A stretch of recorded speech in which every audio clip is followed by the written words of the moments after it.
The forest began right beyond the last houses, and at first it did not resemble a place where an entire army could vanish. The tall spruce trees stood so densely that beneath their crowns, day turned into gray twilight even at noon.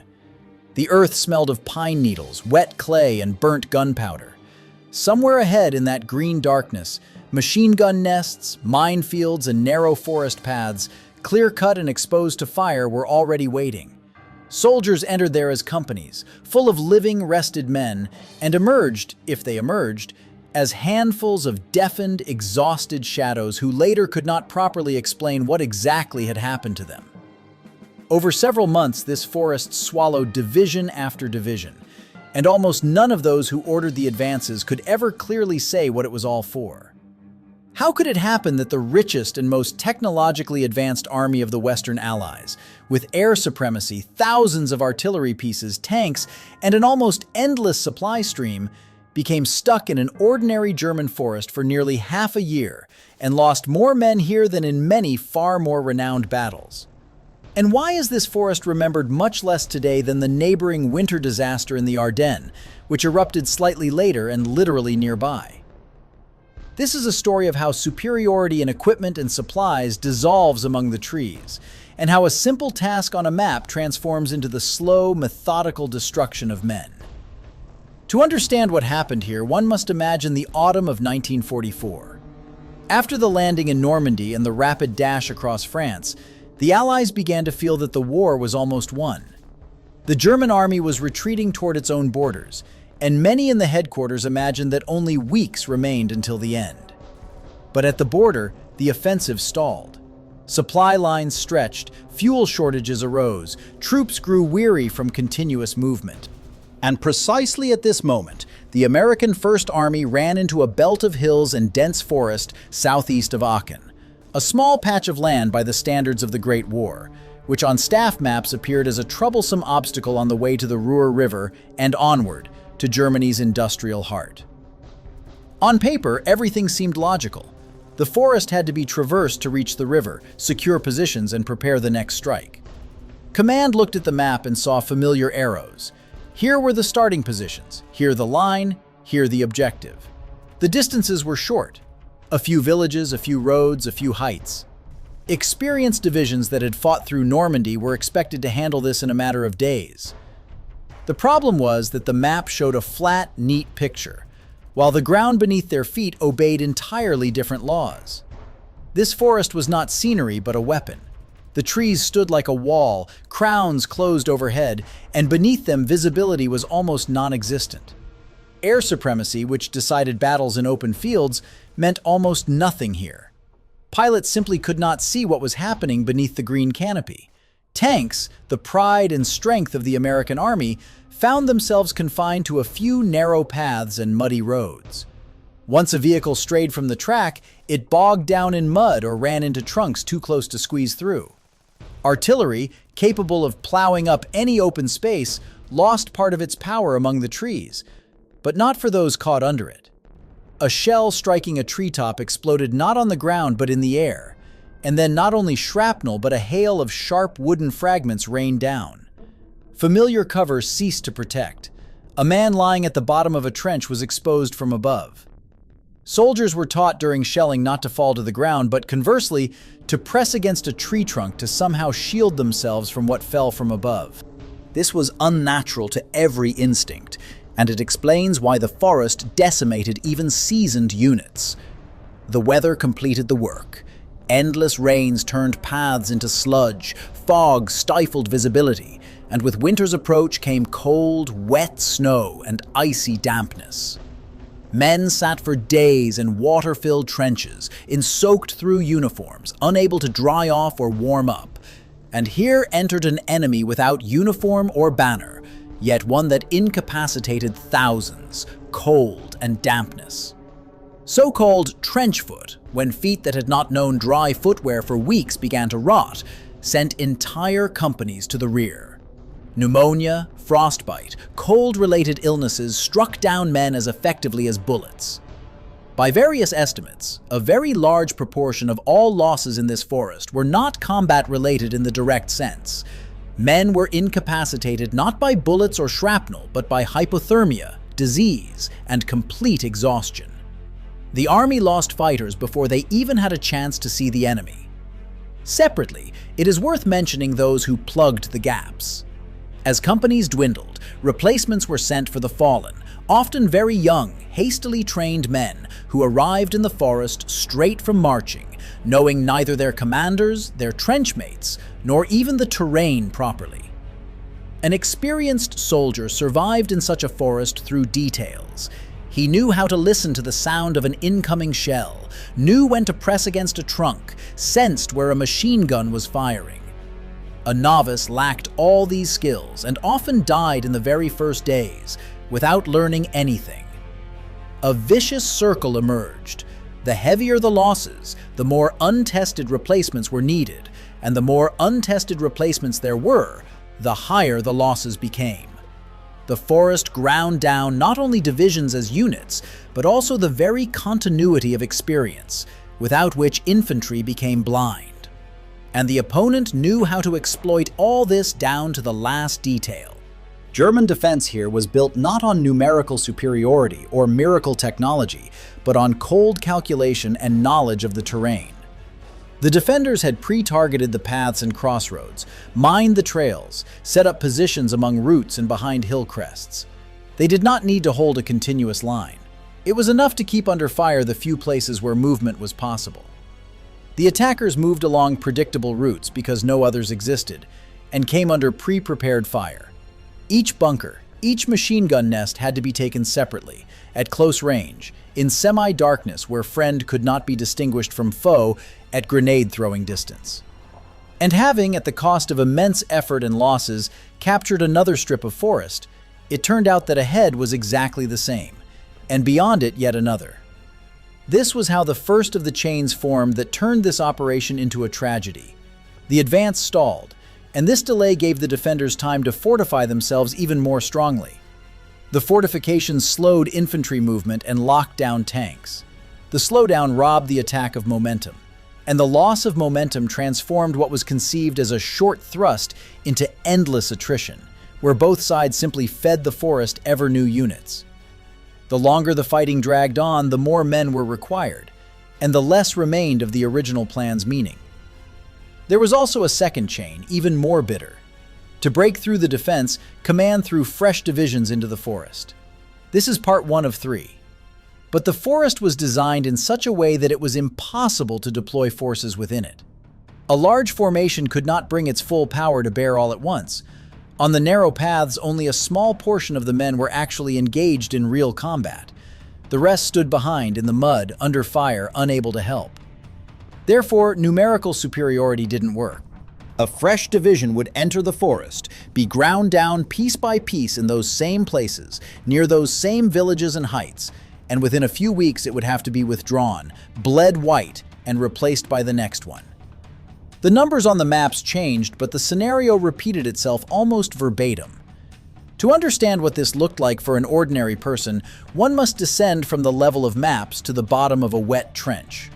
For headquarters, progress was measured in lines and arrows. For the soldier on the ground, it meant something entirely different. A dampness impossible to shake off, the constant fear of what was raining down from the trees, the loss of any sense of direction among identical rows of trunks.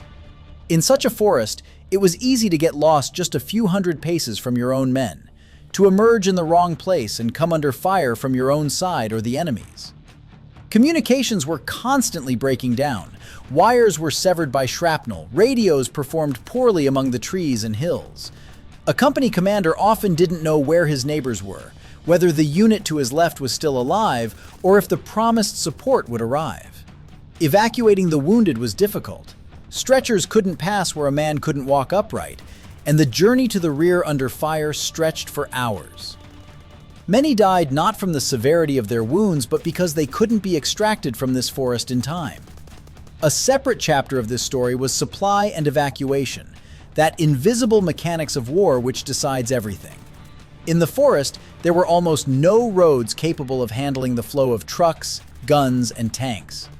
The few trails that existed turned into a quagmire under wheels and tracks, and vehicles became hopelessly stuck. Delivering ammunition, food, dry clothing, and fuel became a separate battle, fought without a shot fired, yet determining the fate of the fighting ahead. If bullets and shells didn't arrive on time, an attack would falter not for lack of courage, but because there was nothing left to shoot with. If hot food and dry socks weren't delivered, the army would lose men to sickness faster than to the enemy. The wounded had to be evacuated along the same clogged trails used to bring up reinforcements, and these opposing flows choked each other. The war in this forest very quickly turned into a struggle for every single meter of passable road. This forest also had its own invisible army: medics, stretcher bearers, doctors at forward aid posts. Their work almost never features in grand tales of battles, yet it was precisely on them that it depended whether a wounded man would live until morning. Extracting a man from under fire in a thicket where one couldn't stand upright was a separate, unheralded feat. Crawling, dragging through mud under falling shrapnel from above. Aid posts were overwhelmed. There was a shortage of hands, warmth, dry space, time. A man who, in open terrain, could have been transported and saved, here might die simply because the journey to a doctor took too long and the route itself was under fire. And this quiet arithmetic, how many wounded were not evacuated, never made it into the reports as clearly as captured villages and seized heights. The forest also altered the very perception of time. Days here blurred into one another until they were completely indistinguishable. Dawn brought almost no light, dusk began early, and between them stretched the same gray waiting under the wet canopies. A man lost track of the days, ceased to understand how long he had been in this forest, a week or an entire lifetime. The constant rumble of shelling, the dampness, the cold, and the impossibility of proper sleep wore down the psyche no less than the body. Men were withdrawn to the rear not only with wounds and illnesses, but also with complete nervous exhaustion, when a person simply stopped responding to orders.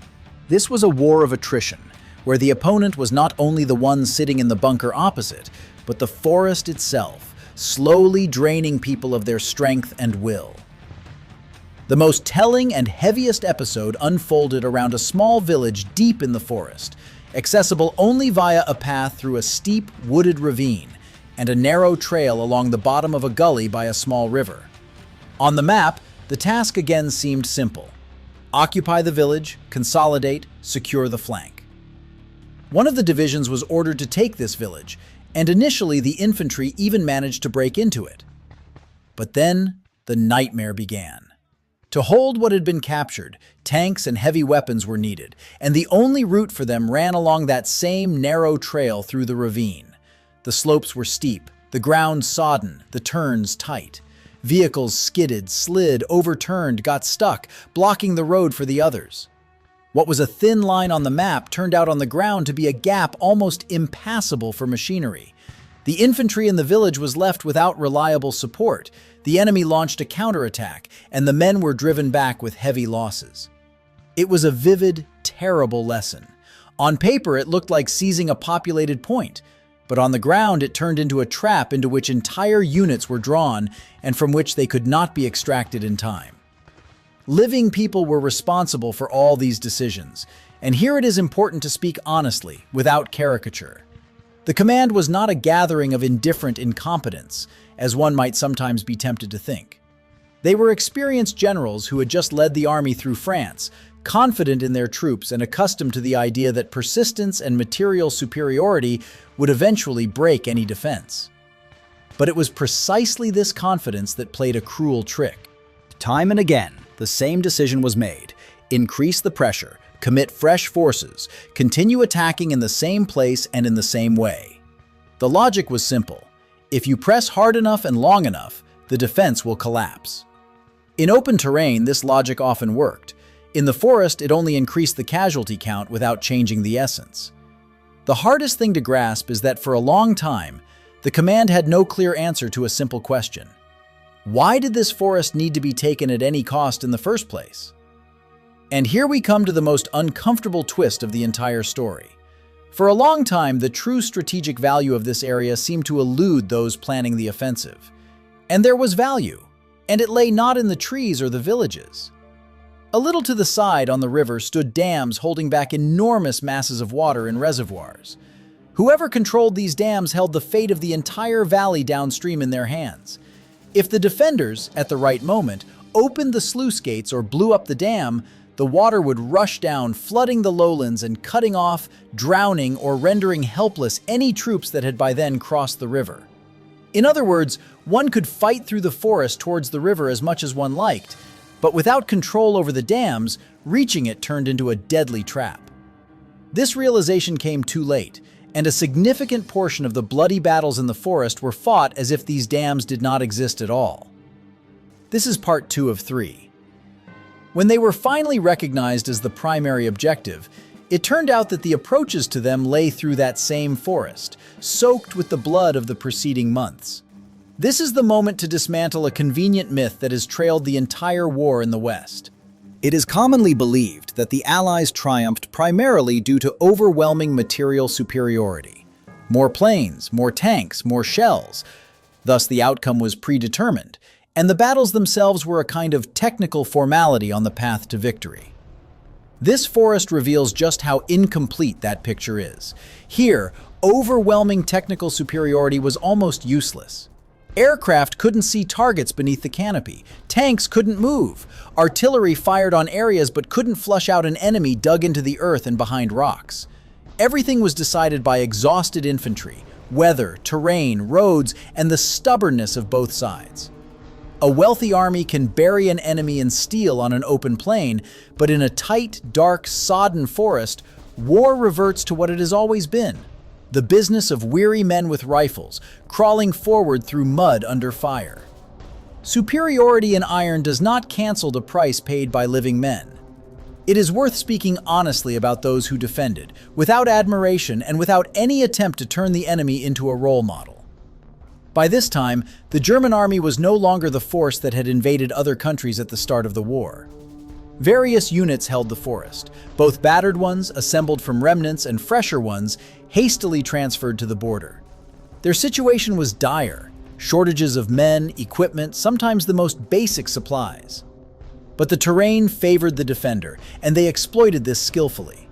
It is important to remember that this entire war machine remained part of a criminal regime, and the tenacity of individual units in the forest does not negate the purpose for which and under whose banner this war was waged.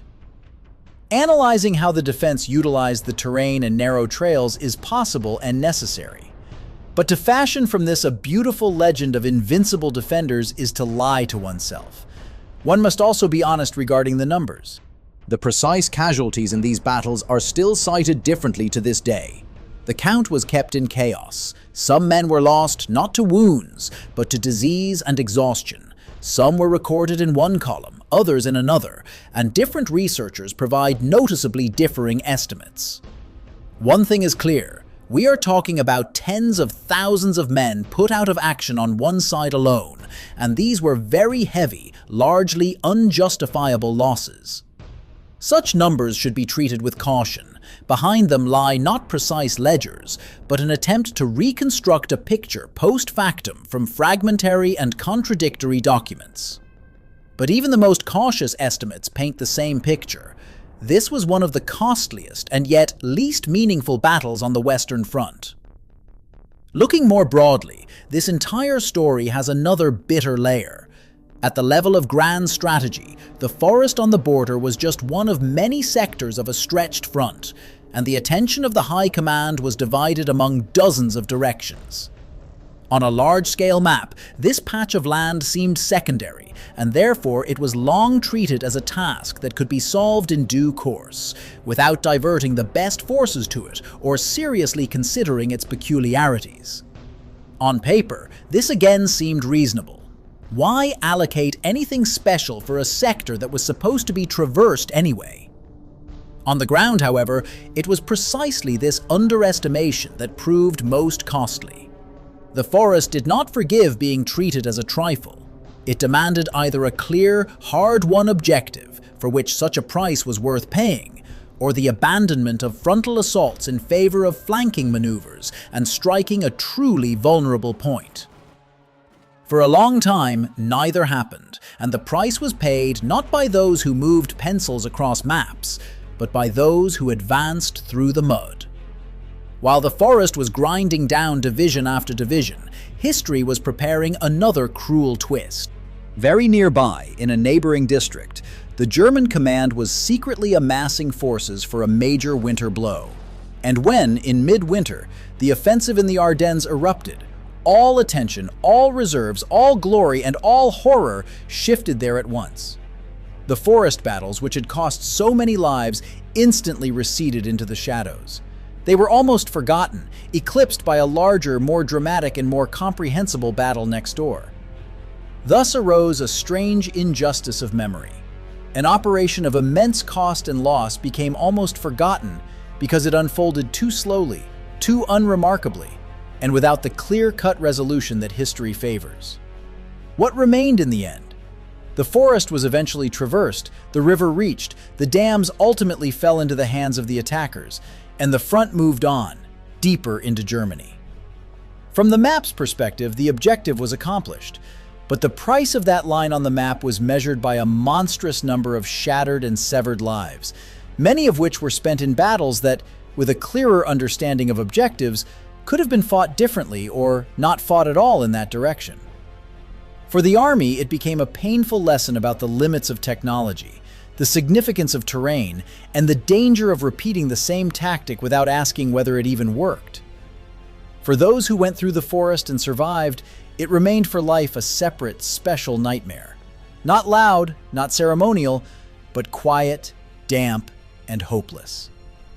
There is a particular bitterness in battles that don't fit into a beautiful war story. Here, there was no brilliant maneuver, no genius flanking strike, no spectacular turning point in an instant. There was a long, stubborn, grinding meat grinder in a dark forest, where men died not for a great visible goal, but because the order demanded they advance, and because the question of why exactly here and exactly like this was asked too late. The forest did not fall from one powerful blow.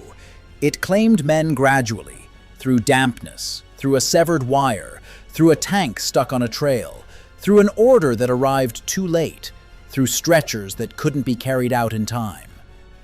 And perhaps the main lesson to take from this story is a distrust of clean arrows on staff maps.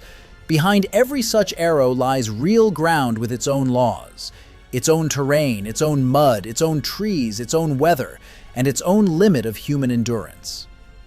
The forest on the border reminds us of this more harshly than many famous battles.